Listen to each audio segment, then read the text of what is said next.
Welcome. Our top story tonight is a critical one for every single Nigerian, the nation's rising debt.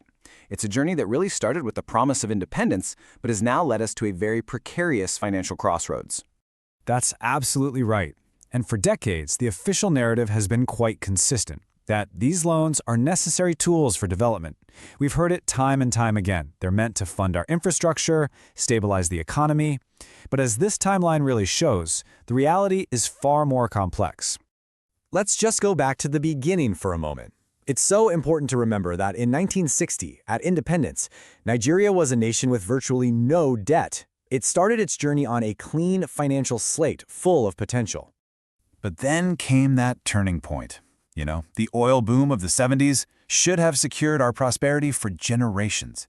Instead, a combination of global oil price shocks and what many analysts point to as severe economic mismanagement, that led to our first real wave of major external borrowing. That, right there, was the beginning of the spiral. And that spiral took hold with an alarming speed. The borrowing in the 80s wasn't just a one-off thing, it really set a precedent. The debt began to compound, and soon enough, the country's finances were caught in a trap that became almost impossible to escape from. And to put a number on just how serious that trap became, by 2005, the external debt alone had ballooned to around $30 billion. That is just an enormous figure that essentially mortgaged the nation's future.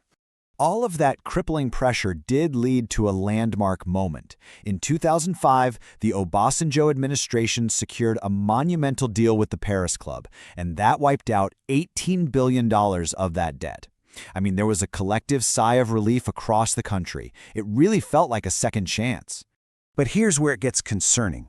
That second chance, that clean slate, it was very short-lived.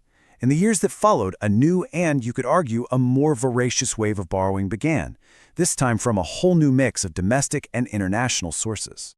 Which brings us to today, and the numbers we are seeing now are on a completely different scale. We're not just talking about external debt anymore. The total public debt, that's combining foreign and domestic borrowing, has just exploded to a level that's frankly difficult to comprehend. The latest figures from the Debt Management Office put the total public debt at over 90 trillion Naira. Let that just sink in for a moment. 90 trillion Naira.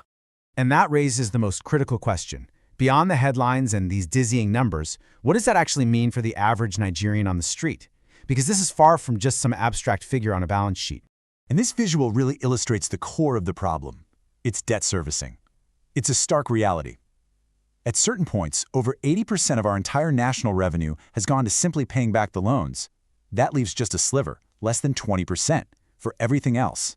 Exactly. And everything else means our hospitals, our schools, our security.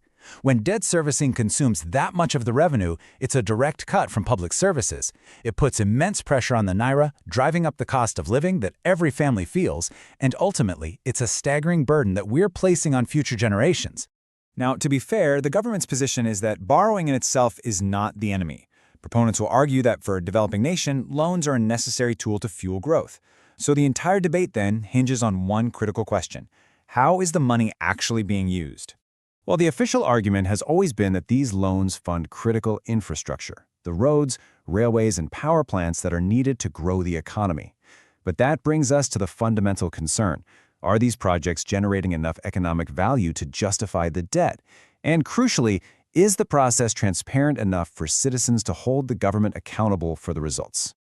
So, as Nigeria navigates these turbulent economic waters, the focus has to shift decisively towards fiscal discipline and genuine, sustainable growth. It leaves all of us with the fundamental question we must keep asking.